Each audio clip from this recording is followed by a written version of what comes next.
Eh, Buenos días, compañeros y profesores. Nosotros nos tocó el tema 2, que es inferencia del experimento de Joule de la doble rendija. Nuestro grupo está conformado por Gerson David, Leonardo Rangel y quien les habla, Alejandro. Pues bueno, esta exposición va a contener primero, pues, quién es Thomas Joule. También se va a hablar de por qué él propuso este experimento.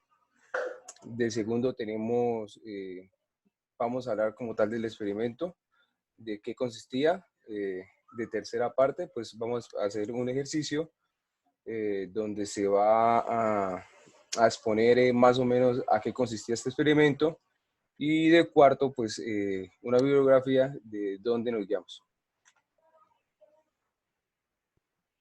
Bueno, primero que todo, nos hicimos la pregunta ¿quién es Thomas Joule y a qué se debe su experimento? Bueno, Thomas Joule nació el 13 de junio de 1723 y murió el 10 de mayo de 1829. Vivió en Reino Unido y era un científico inglés. Joule es conocido por sus experiencias de interferencia y difracción de la luz, demostrando la naturaleza ondulatoria de esta. En 1801 hizo pasar un rayo de luz a través de dos rendijas paralelas sobre una pantalla, generando un patrón de bandas claras y oscuras, demostrando que la luz es una onda. Él dice que para tener luz proveniente, Joule empleó la radiación solar que pasaba sobre una rendija muy estrecha. Aquí, como podemos ver en la figura,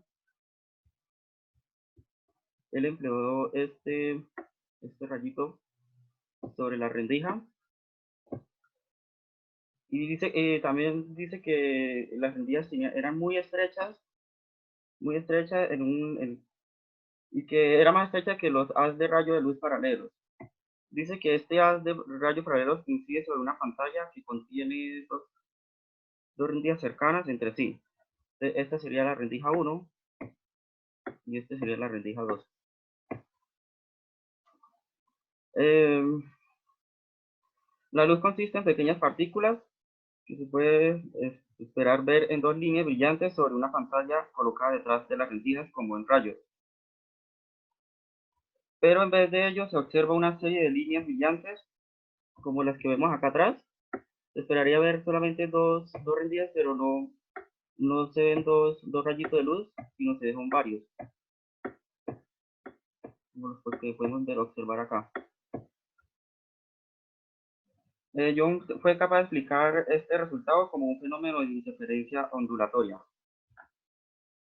Otro aporte que hizo él fue que también ayudó a descifrar los jeroglíficos egipcios a partir de la piedra Rosetta. A continuación, nuestro compañero nos va a explicar más sobre los, los rayos que inciden aquí en este lado, sobre las dos rendijas. Nos va a explicar con más claridad. Bueno, pues el experimento de Young de la doble rendija es una barrera con dos agujeros, los cuales son muy pequeños, que se le pueden llamar ranuras. Lo que se hace es que se toma un láser y se dirige hacia la doble ranura. En este caso, la luz del láser debe ser lo suficiente ancha para que lleguen a las dos ranuras, las cuales van a estar muy pegadas. Listo. Aquí podemos observar la onda en dos dimensiones, en donde los rayos de luz son los picos de la onda y en la mitad pues los valles de la onda. Listo.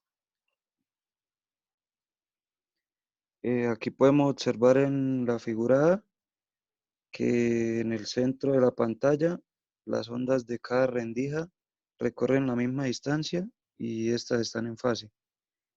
En la figura B vemos que a un ángulo θ la onda inferior recorre una distancia adicional lambda y las ondas están en fase.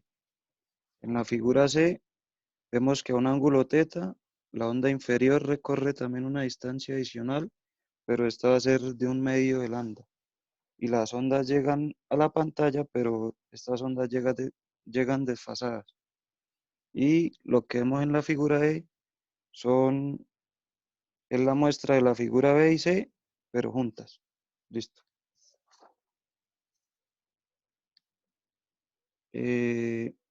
Aquí en la forma bidimensional vemos que por cada rendija se va a propagar la onda.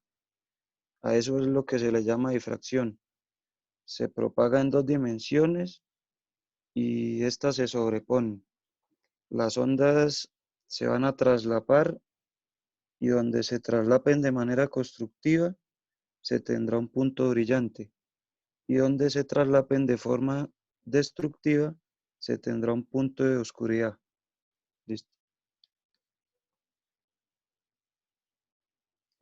Cada vez que un pico se alinee con otro pico o un valle con otro valle y que las ondas estén en fase, en la pantalla se tendrá un punto brillante.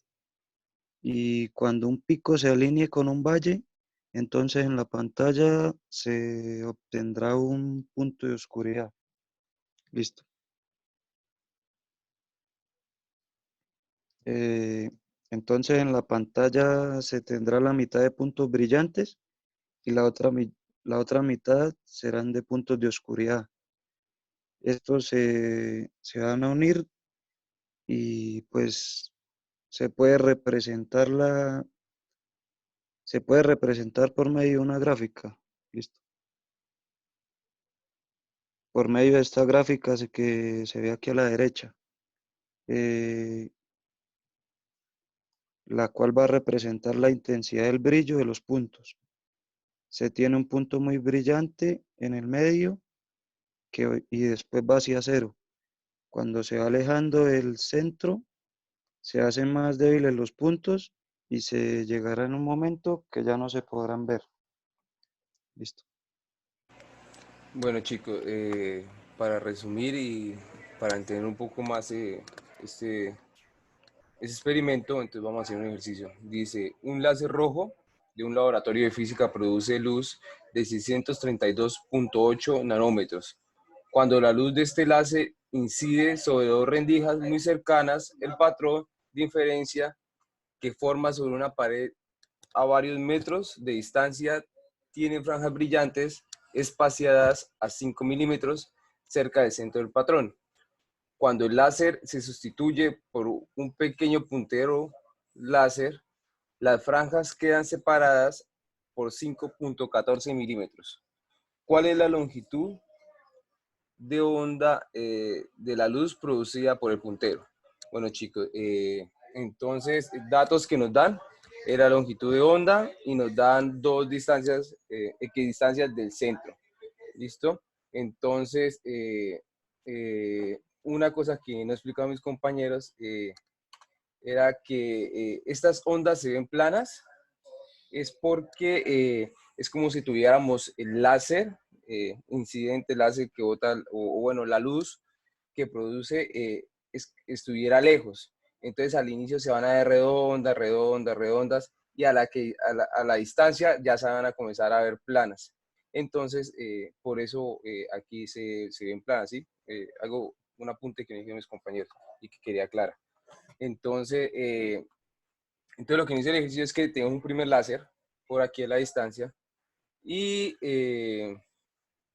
¿y qué hizo longitud de onda no la dan? Entonces, la equidistancia 1 que nos dan, aquí como vemos en la imagen, sería esta. Entonces, primero, ¿qué debemos hacer? Entonces, dice que debemos saber que la ubicación de la pantalla viene dada por la ecuación X es igual a L por tangente de teta. ¿A qué se refiere eso? Entonces, si nos guiamos de aquí de la imagen, X sería esta equidistancia del centro, como dice aquí, del centro del patrón, que sería acá. El centro del patrón sería X y la longitud sería esta por la tangente. ¿Listo? Otra cosa que debemos tener en cuenta es que el seno de teta es aproximadamente teta y que teta es aproximadamente tangente de teta y que tangente de teta es aproximadamente X por L. Y esto se considera solo para ángulos pequeños, ¿sí? Como tenemos aquí, dice que es para ángulos menores, mucho menores a pi 18, ¿listo? Entonces, vamos a utilizar la ecuación de inferencia constructiva, que es la distancia por el seno de teta igual a m por la longitud de onda. Utilizando la condición anterior de ángulos pequeños, entonces vamos a reemplazar el seno de teta, entonces quedaría la distancia por x sobre l igual a m por la longitud. Y lo que, como tenemos la distancia y la longitud de onda, lo que vamos a hacer es separar x. Después, pues sabemos que tenemos equidistancia 1 y equidistancia 2. Entonces, a continuación, se dice que m es igual a 1 es porque es primer orden. Entonces, se refiere al primer orden es porque es la primera distancia es la primera distancia como de la longitud, ¿sí me hago entender? Entonces, por eso se dice que es m igual a 1.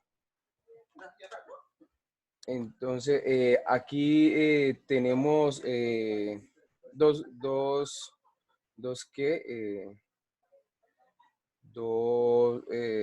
dos problemas porque no tenemos ni qué es L ni tenemos qué es D. Entonces, lo que hacemos es igualar todo a D y igualamos estas dos condiciones. Entonces, al igualar, se nos van a ir las longitudes y tenemos la longitud de onda 1 sobre la equidistancia 1, que eso va a ser igual a la longitud de onda 2 por la equidistancia 2. Y como lo que nos están pidiendo la longitud de onda 2, entonces igualamos todo esto a la longitud de onda, que es lo que tenemos acá. Y pues ya tenemos todos los valores del ejercicio, que es la longitud de onda 1, la equidistancia 2 y la equidistancia 1. Lo que hacemos es reemplazar y pues nos da el valor que sería 650.518 nanómetros, que eso es igual a 651 nanómetros. Bueno, muchachos, para realizar esta exposición nos guiamos de la Giancoli, de la sección 34 raya 3, del volumen 2. Muchísimas gracias.